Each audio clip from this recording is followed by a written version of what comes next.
నమస్కారం public vision వార్తలకు స్వాగతం. నా పేరు లక్ష్మి. వార్తల్లో ముందుగా హెడ్లైన్స్.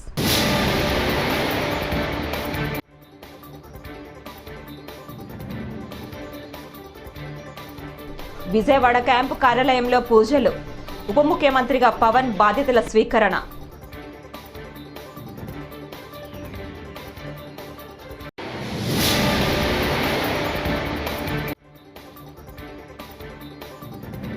హోంమంత్రిగా బాధ్యతలు స్వీకరించిన వంగలపూడి అనిత. మంత్రికి వేద పండితుల ఆశీర్వచనాలు.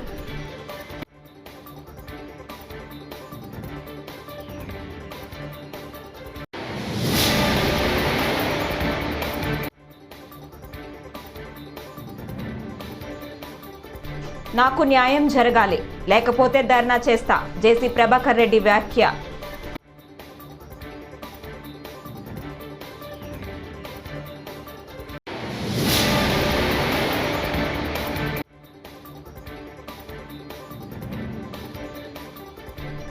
జగనన్న కాలనీ పేరు మార్పుపై చర్చిస్తాం. మంత్రి కొలుసు పార్థసారథి. ఇక డీటెయిల్స్ చూస్తే, ఇటీవల జరిగిన సార్వత్రిక ఎన్నికల్లో తిరగలేని విజయం సాధించిన జనసేన చీఫ్ పవన్ కళ్యాణ్ కొద్దిసేపటి క్రితం ఆంధ్రప్రదేశ్ ఉప ముఖ్యమంత్రిగా బాధ్యతలు స్వీకరించారు. అంతకుముందు విజయవాడలోని క్యాంపు కార్యాలయంలో ప్రత్యేక పూజలు చేశారు. డిప్యూటీ సీఎం హోదాలో పంచాయతీరాజ్, గ్రామీణాభివృద్ధి, పర్యావరణ, అటవీ శాస్త్ర సాంకేతిక శాఖల మంత్రిగాను బాధ్యతలు స్వీకరించారు. అనంతరం పలు ఫైళ్లపై మంత్రి హోదాలో సంతకాలు చేశారు. బాధ్యతలు చేపట్టిన పవన్కు అధికారులు, ఎమ్మెల్యేలు అభినందనలు తెలిపారు.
There are two files.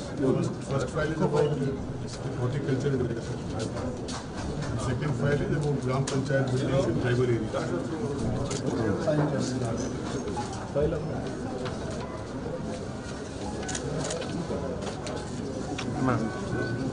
Okay. అది లైవ్లో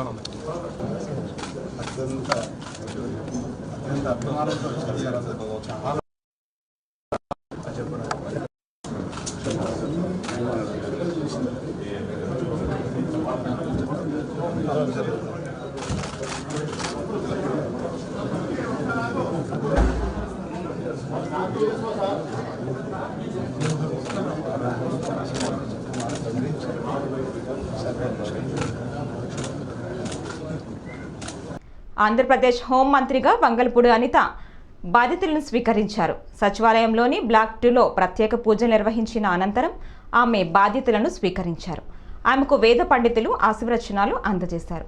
ఇక హోంమంత్రిగా బాధ్యతలు స్వీకరించడంతో అనితను పార్టీ నేతలతో పాటు ఉన్నతాధికారులు కలిసి అభినందనలు తెలిపారు. బొకేలను అందించి ఆమెకు శుభాకాంక్షలు చెప్పారు.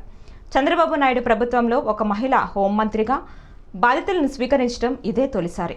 ఆమెతో పాటు కుటుంబ సభ్యులు కూడా ఈ కార్యక్రమానికి హాజరయ్యారు.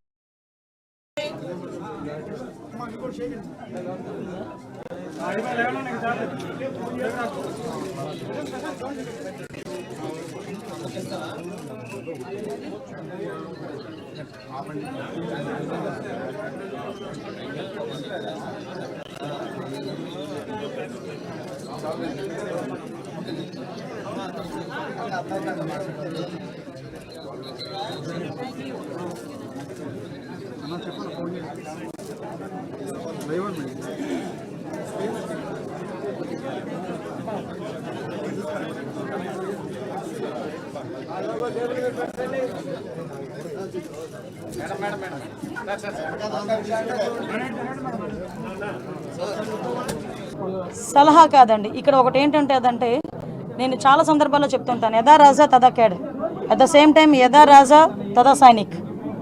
ఓకే, రాజు ఎలా ఉంటే సైనికులు అలాగే ఉంటారు. ఈరోజు రాజు మారాడు, సైనికులు ఆటోమేటిక్గా మారాలి. That's it.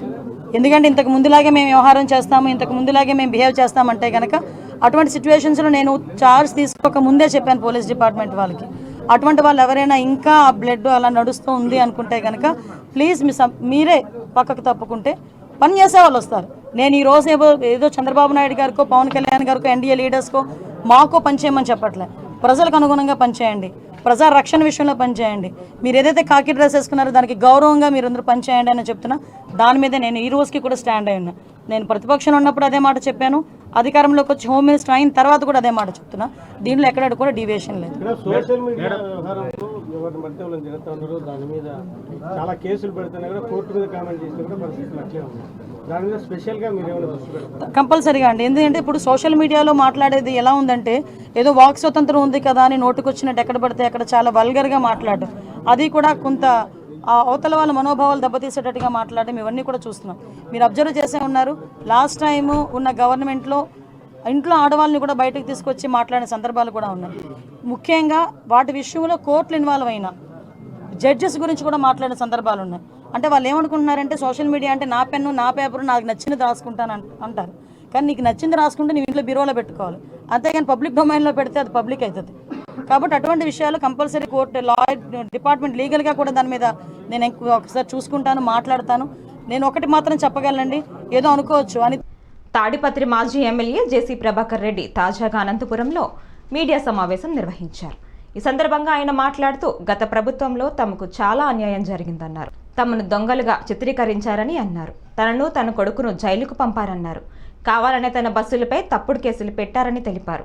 BS3 వాహనాలు విక్రయించిన వారు, రిజిస్ట్రేషన్ చేసిన వారు ఇద్దరూ ఇంటికి పోయారన్నారు. తన బస్సులను సీజ్ చేసిన విషయంలో తాను ఎవరిని వదిలిపెట్టబోనని జేసీ ప్రభాకర్ రెడ్డి చెప్పారు. పంజాబ్ గవర్నమెంట్, ఇది మా మెడ్రాస్ గవర్నమెంట్ ఉంది. పంజాబ్ గవర్నమెంట్లో 7,000 బండ్లు అమ్మినారు.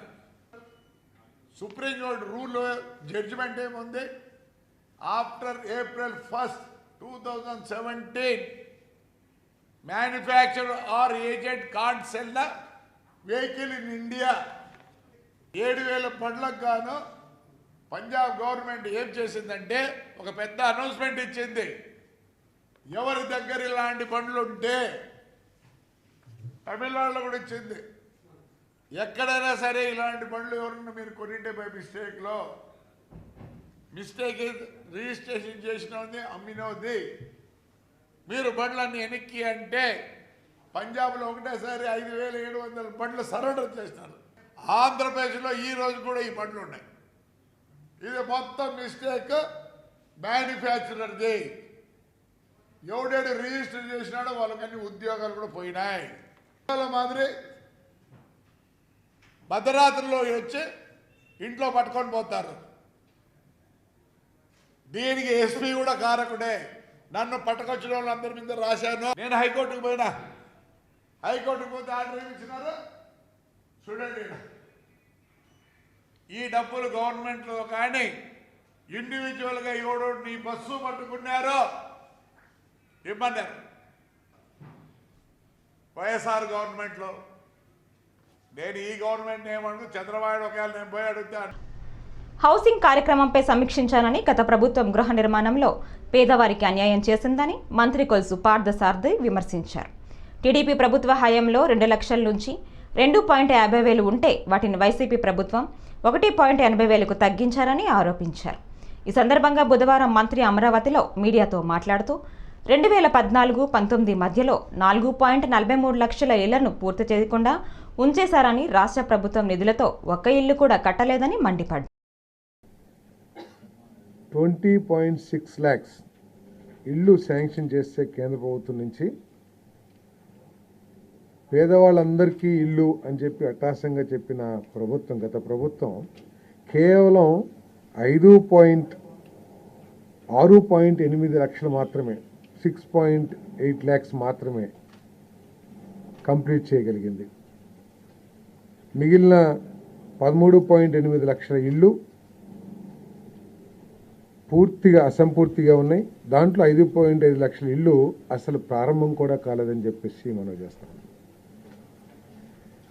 లేకపోతే చాలా గొప్పగా చెప్తూ ఉండేవాళ్ళు గత ప్రభుత్వం, అందరూ కూడా మీ అందరికీ తెలిసిందే, పేదల ప్రభుత్వం, ఎస్సీ ఎస్టీ బీసీల ప్రభుత్వం అని చెప్పిన గత ప్రభుత్వం గృహ నిర్మాణంలో మాత్రం ఈ పేద వర్గాలందరికీ కూడా అన్యాయం చేసిందని చెప్పేసి మనం చేస్తా ఉన్నాను నేను. ఏ విధంగా అంటే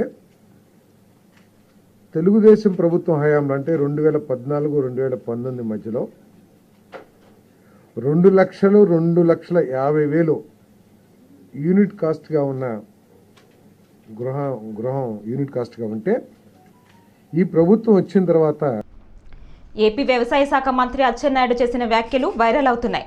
ఇకపై టీడీపీ కార్యకర్తలు ప్రభుత్వ కార్యాలయాలకు వెళ్లేటప్పుడు పసుపు బిళ్ళ పెట్టుకొని వెళ్తే వారికి గౌరవ మర్యాదలు ఉంటాయని అన్నారు. అలా పసుపు బిళ్ళతో వచ్చిన వారికి కుర్చీ వేసి టీ ఇచ్చి వారికి ఏ పని కావాలో అది చేసి పెడతానన్నారు. అలా తాను అధికారులకు ఆదేశాలు ఇస్తానని అచ్చెన్నాయుడు చెప్పారు. పసుపు బిళ్ళ తీసుకెళ్తే పనులైపోతాయంటూ ఆయన చేసిన వ్యాఖ్యలు వీడియో ఇప్పుడు సోషల్ మీడియాలో హల్చల్ చేస్తోంది. 5 సంవత్సరాల అవస్థలు పడ్డారు, 5 సంవత్సరాల అవమానాలు పడ్డారు. నేను మాటిస్తున్నాను, రేపటి నుంచి అధికారులకు సమావేశం పెట్టి చెప్తాను.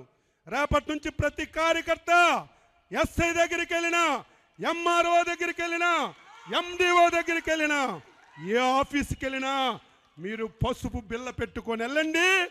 మీకు గౌరవంగా కుర్చీ వేసి టీ ఇచ్చి మీ పని ఏంటని అడిగి మీ అందరికీ పని చేయించే విధంగా అధికారులకు లైన్లో పెడతాను.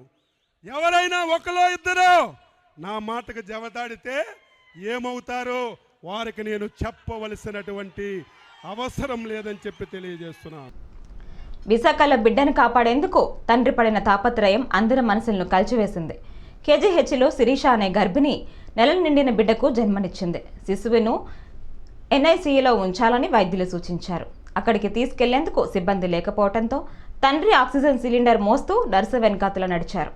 దీనికి సంబంధించిన వీడియో నెట్టింట వైరల్ అవుతోంది.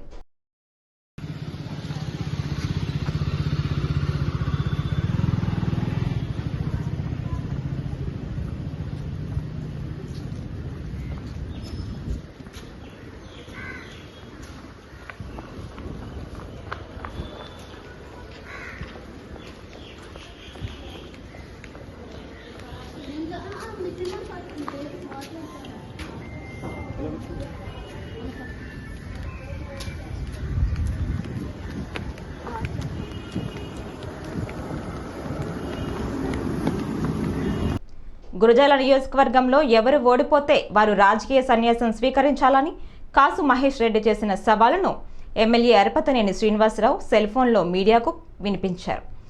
బుధవారం ఎరపతనేని పిడుగరాలలో మీడియాతో మాట్లాడారు. సీఎం కుటుంబం నుంచి వచ్చిన కాసు మాటపై నిలబడి రాజకీయ సన్యాసం స్వీకరిస్తారన్న నమ్మకం తనకు ఉందన్నారు.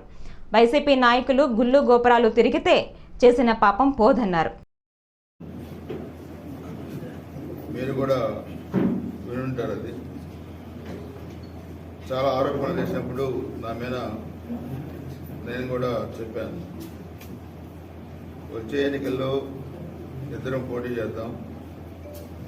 పోటీ చేసినప్పుడు నేను ఓడిపోతే నేను రాజకీయ సన్యాసం తీసుకుంటాను, మీరు ఓడిపోతే మీరు రాజకీయ సన్యాసం తీసుకోమని కూడా నేను చెప్పాను. సో దీన్ని ఆయన స్వీకరించాడు.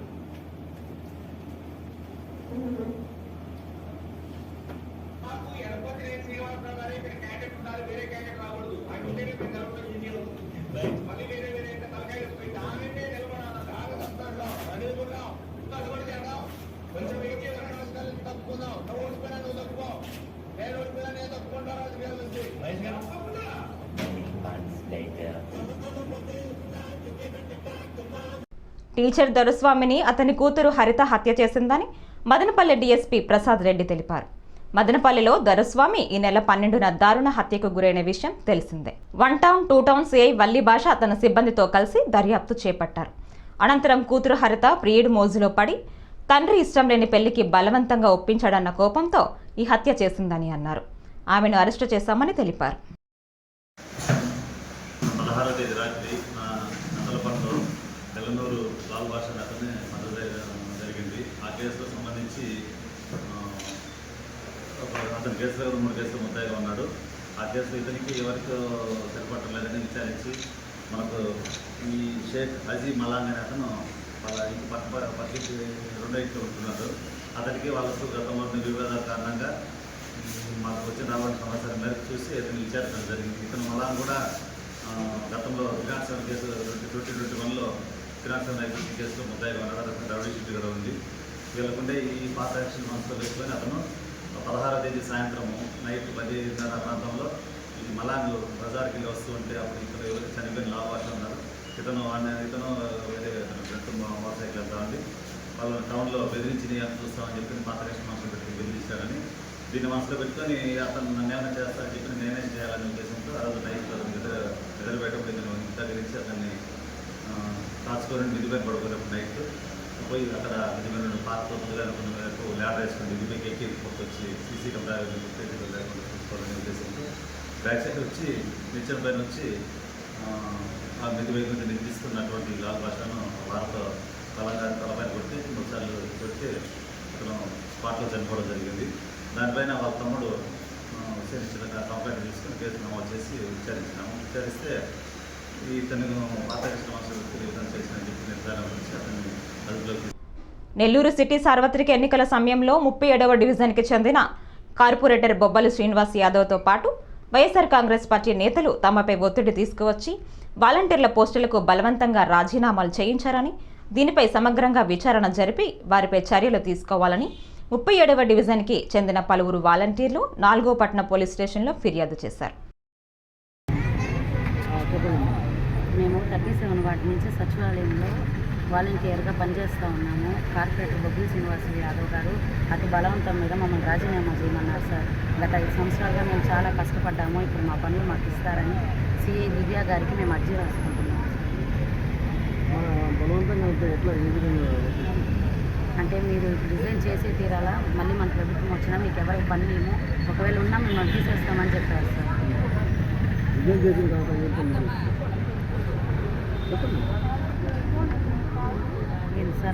రిజైన్ చేసిన తర్వాత మీ చేత వర్క్స్ ఏం చేయలేదు సార్. రాజకీయ పరంగా ఏ వర్క్ కూడా చేయలేదు సార్.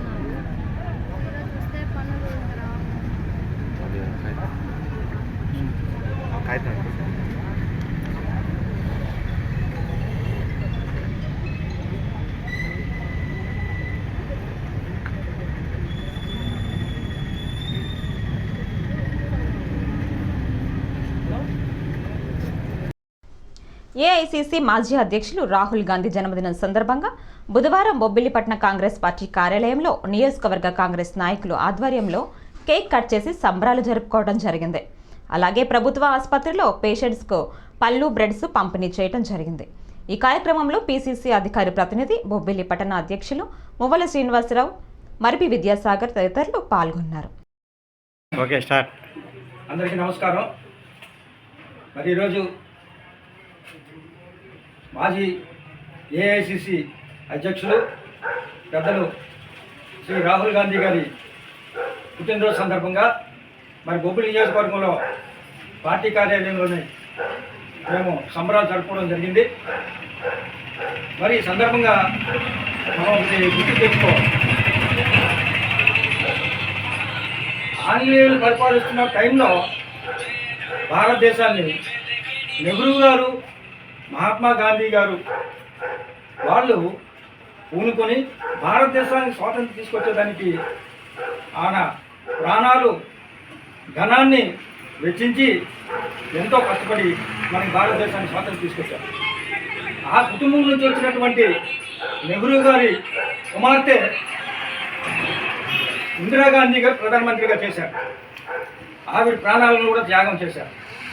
ఆ తర్వాత ఇందిరాగాంధీ గారి కుమారుడు రాజీవ్ గాంధీ గారు ఆయన కూడా ప్రధానమంత్రిగా చేశారు.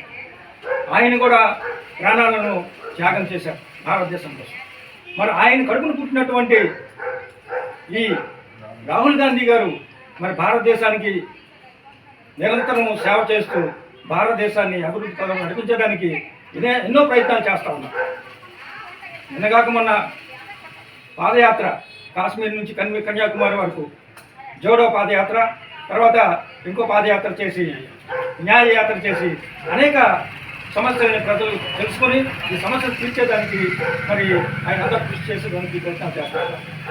మరి ఈ సందర్భంలో కాంగ్రెస్ పార్టీ గతం దానికంటే ఇప్పుడు అనేక రెట్లు పుంజుకొని పౌర సరఫరాల శాఖ ద్వారా పేదలకు సరఫరా చేస్తే సరుకుల పంపిణీ విషయంలో చేసిన మోసంపై వారిపై కేసులు నమోదు చేసి కఠిన చర్యలు తీసుకుంటామని పౌర సరఫరాల శాఖ మంత్రి నాదెండ్ల మనోహర్ స్పష్టం చేశారు. సరుకుల తూకాల్లో అక్రమాలకు పాల్పడిన వారు సహా వారి వెనుక ఉన్నవారిని వదిలిపెట్టేది లేదని స్పష్టం చేశారు. కేసులు నమోదు చేసి కఠిన చర్యలు తీసుకుంటామని హెచ్చరించారు. సివిల్ సప్లైస్ డిపార్ట్మెంట్లో ఒక భాగం లీగల్ మెట్రాలజీ. సో ఈరోజు లీగల్ మెట్రాలజీ డిపార్ట్మెంట్లో ఉన్న అధికారులందరితో కూడా ఒక సమీక్షా సమావేశం ఏర్పాటు చేశాం. 2 రోజుల క్రితం తెనాల్లోని మండల్ లెవెల్ స్టాక్ పాయింట్, ఏదైతే పౌర సరఫరాల శాఖ సంబంధించిన స్టాక్ పాయింట్ ఉంటుందో దాన్ని పరిశీలించినప్పుడు కందిపప్పు, పంచదార మరియు పామ్ ఆయిల్ ప్యాకెట్లలో చాలా స్పష్టంగా 50 నుంచి 80 గ్రాములు తూకంలో తేడా స్పష్టంగా కనపడింది. సో రాష్ట్ర వ్యాప్తంగా సుమారు 253 మండల్ లెవెల్ స్టాక్ పాయింట్లని తనిఖీ చేసి సమగ్రమైన రిపోర్టు ప్రజెంట్ చేయమని ఆ రోజు నేను అధికార యంత్రాంగాన్ని కోరాను. దానికి అనుగుణంగా ఇప్పటి వరకు 62 MLS పాయింట్స్ పరిశీలించారు. స్టాక్ పాయింట్స్లోకి వెళ్ళి శాంపిల్స్ తీసుకుని చెక్ చేశారు. అందులో సుమారు 24 కేసెస్ డిటెక్ట్ అయినాయి. సో ఈ 24 కేసెస్ కూడా కేసు బుక్ చేస్తున్నారు. చాలా సీరియస్గా చట్ట ప్రకారంగా ఎవరైతే సప్లై చైన్లో ఇన్వాల్వ్ అయ్యారో వాళ్ళందరిపైన కూడా చాలా బలమైన చట్టాన్ని తీసుకొచ్చి దానికి అనుగుణంగా కేసెస్ రెడీ చేయమని చెప్పారు. ఎల్లుండి కల్లా ఈ 253 స్టాక్ పాయింట్లో కూడా పూర్తి స్థాయిలో లీగల్ మెట్రాలజీ డిపార్ట్మెంట్, అదేవిధంగా స్థానికంగా ఉన్న జాయింట్ కలెక్టర్లు, తహసీల్దారు వాళ్ళు కూడా వెరిఫికేషన్ చేసి ఒక సమగ్రమైన విచారణ అందించిన తర్వాత తప్పకుండా వీళ్ళపైన చర్యలు తీసుకునే విధంగా స్పందిస్తాం.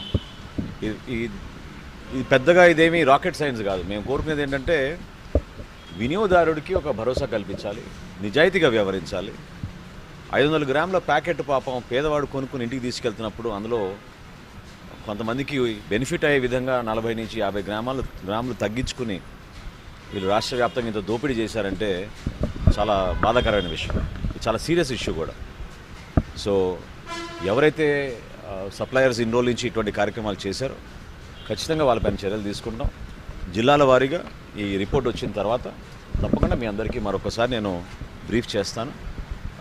ప్రజలందరికీ నేను మనస్ఫూర్తిగా చెప్పేది ఏంటంటే ఒక మార్పు ఏదైతే మీరు కోరారో.